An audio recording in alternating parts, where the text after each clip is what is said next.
Nani aibi yoyo ya bana? Qui a fait ça? Papa Tito. Tito. Qu'est-ce que j'ai fait? Oyibi yoyo ya bana. Je ne sais pas par quelle magie. Hey! As-tu fait moi manette reboye? Azo otala bolokola Omar Bongo. On n'a absolument aucun lien, ni de famille, ni d'amitié. Akokani na bataille ya ba Omar Bongo. Je ne suis pas convaincu. Siko Tolobani. Vidéo et la Kissa. Photo. C'est difficile d'accepter ça. Bandela image wana. Photo. Population mokonzi alobi nini? Motherfucker. Tosuki wana. Devela la goût. Kazadiaye afuti biso na vie Maurice. Mwa miete. To ebisi no, muninga na yo ya budget alobi ke banyongola bino na vie Maurice liku ezebele. Soki dazo futa bino ba 5000 ba 50000. Je crois que ti biso to kolongwa banyongo ko silate. Otato fa sale biso o 4 o 1 million o tout ça atinde pa na ye. Ya za mokonzi ya Kazadi. Mais Kazadi za mokonzi na ndenge ya tribalisme. Comment ça? Mais quand on peut ça bateau. Na na lobby mototo ayebi. Tu comprends? Mototo ayebi. Yaza Konzi ya Kazadi. Aza ministre d'État.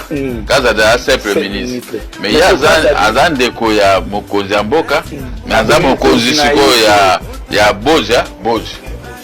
Aye siko aza mokonzi na ndenge ya mwanetu.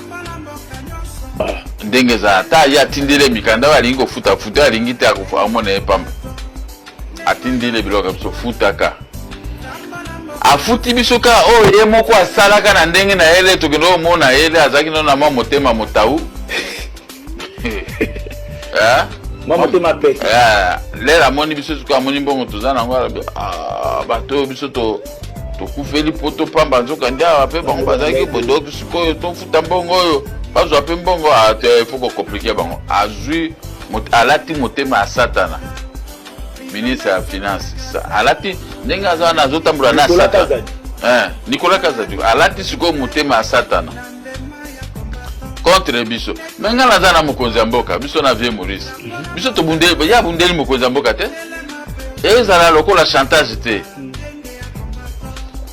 Il faut yebaka bato oyo bazana bino. Comment on attaque au moninga bidon lokola na moni boye siko il faut sala boso asali bwete. Oh, tout ça. Nous saluons notre héros national. Balobito pesa $700,000 sur Wanimba Futa biso. Biso dobi $700,000 biso bato ya union sacrée biso bato ya mokonzi mboka to peut-être so bolingi bafuta mbongo na bino wana bo pesa $700,000. Na caisse à l'état to wana. Bobule se bandi wana. Bongo ya l'état zo futa biso bango ba bere. So bino so $700,000 wana bo pesa pa nani. To pesa pa na ye na bandeko na bato na ye ko. To pesa pa bato batinditi. Et pas Nicolas Kazadi. Bato asi. Bongo pa wana. Moto ayebisa biso aza mwana na ye moko aboti na muchopo na ye mwana na ye na mwana moko aza wana mwa petit moko aza soki elisha soki nini soki auta pe apito ebite kama petit mokemo ya ko abimbi aleki ata immeuble ya Mobutu atongo esa basa na monene. Donc elobi nzambe elobi nzambe te elobi Nicolas Kazadi. Bo pesa ye na titre ya nini? Corruption. Bango bato balite yango kote ya corruption. Biso toloba makambo pourquoi balandelaka biso te? Obona mboko pesa géré par aventure. Omoni pesa politicien bandi na télévision zo bisa likambo munene mbobino bovandi kaka. Bozo banka. Biso tobi tokopesa mbongo te ngai mokera ko corrompre te. Ngana za politicien éducateur de la masse. Na bana olakisa ko makambo corruption. To komi na conflit libéral lokola répondre ki ndé babi bon lokolo boye ko répondre dossier no to tchangona ya yo na vie Maurice likuru na tiroir te o tiroir zo bendi na cimetière on va kundi yango libéla esili kwa zakia vanyi bozaki ko kilanda pro ye pa zaka ndenga na azo futa kaka mena mbeka beka to ta botea to zaraki ndé. C'est par cet Airbus 320 de CA que Nicolas Kazadi est arrivé en Mbuji-Mayi pour ses vacances parlementaires. Le député national est accueilli sur le tarmac par un comité restreint conduit par le député provincial Dadi Sawakangoudia. Accompagné de son épouse, l'ancien ministre des Finances prend tout son temps pour serrer les mains, entre autres, des chefs coutumiers et d'autres sympathisants venus à sa rencontre. Une marche à pied lui est imposée jusqu'à la sortie de l'aéroport de Mbuji-Mayi. Après une courte escale à sa résidence de Mbuji-Mayi, Nicolas Kazadi et sa suite arrivent au chef-lieu du territoire de Miabi.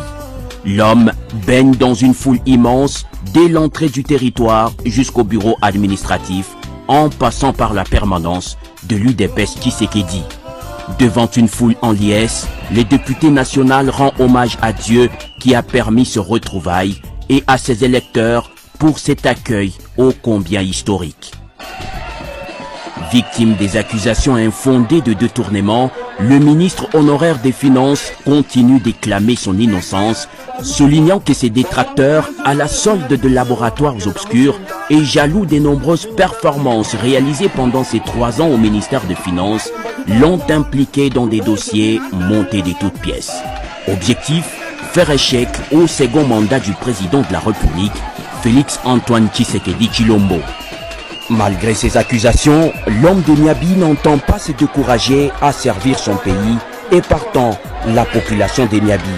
Ainsi, dans le cadre de ses vacances parlementaires, Nicolas Kazadi se dit disposé à poursuivre ses différents projets en cours dans cette partie du Kasaï oriental, mais aussi à soutenir, accompagner et encadrer les jeunes dans la création des emplois.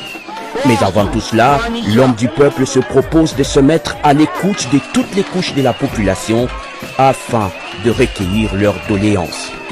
Nicolas Kazadi mettra aussi à profit ses vacances parlementaires pour s'enquérir du niveau d'avancement des différents projets dans ces coins de la République.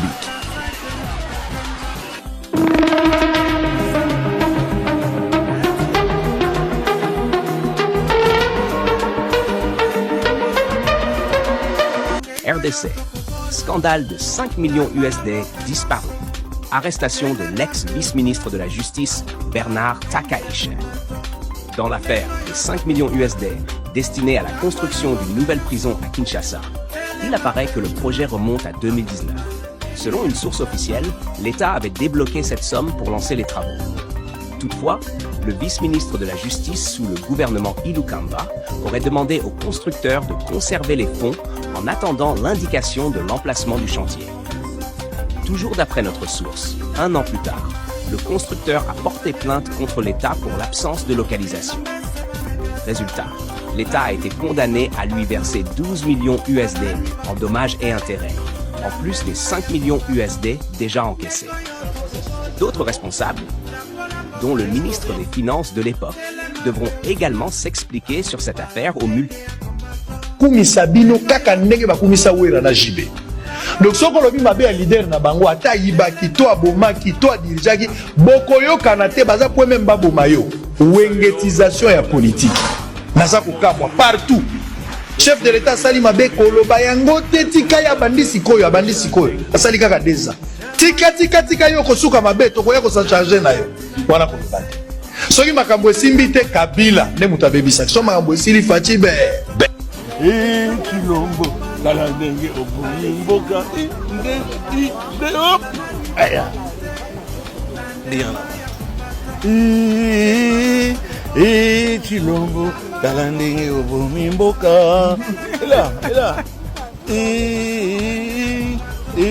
Chilombo kala ndenge obumboka Mosika bozwami nzambe ya pambola bino bolongola libanzo na bino na tina na régime ya bisengo ya scandale likolo na scandale libido likolo na libido détournement mode de vie en tout cas moyibi likolo na moyibi soki bayibi te babeli mais soki tango yibi aza malamo soki balandeli akoyi malade ndeko nono ekokamwisa biso te biso les avertis de la politique.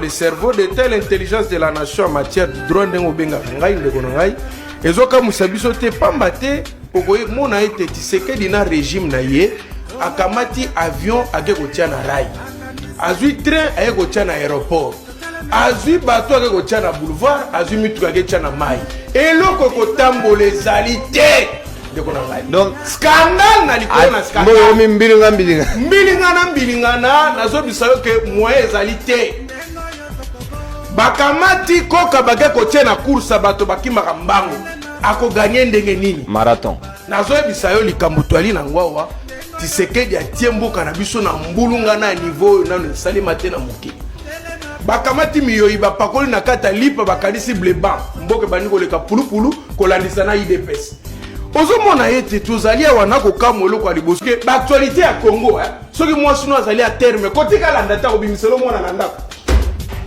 eza baaktualité moko koyoka mwasi azemi ta kobota sans assistance akobota na ndako komeka te je vous te dis okofongola boye détournement ofongola boye courant tosomba bongo babarage oyo tozaka nango toza mpe na bakonzi papa actualité ya biso eza salite na niveau moko kolanda te Ukraine oyo lelo azobunda guerre kure kendaka te ta guerre Ukraine kure ezokende te mboko soko tali yango ndeko nono limbisa ngai on dirait pumbwaka na butu ekozonga na tongo soko tali mboka ngo tala banzela ya kopola population vit vraiment bien courant yango ya ko dévoiler nous sommes bons en quoi toza bon na nini toza bon na nini maïté courant te nzela te eloko te toza ezalokola toza mboka mo za pour promettre mais dans l'entretemps koyoka ke bazoko détourner ba ko détourner et ko sala ta barrage moko te Nicolas Kazadi alie mbongo aleta lokola likelemba zo sanza sanza zo pesa bato mo mbongo na ko sunga barrage te donc bazo so mbongo l'état comme ici en tout cas incompétence à Tshisekedi na sommet de l'état et c'est atteindre ce qu'on appelle en français les paroxysmes les mis à faire nazo lakela awa na modir moto ebisaka kabila conseil alongwa na bokonzati la Félix Tshisekedi na modir moto wana vineza la malonga te ndenge Tshisekedi azo kamba ekolo penda connaît vivre le rôle IDPS pour le moment à vivre makamo donc libotane na ndako na ye ba vivre événement IDPS parce que nani pesa ka kabila conseil tika bokonzati la bateau. Imaginez-vous niveau et incompétence à modèle et les ministres sans gêne azo ko lobelo ko tumba mboka population ko ne omoka ko mbe abi yo bino za mutapese lengi ozo pese mission lengi mabe na ebite azo se pena ba virgule là yo wala non mais je suis en train de dire est-ce que vraiment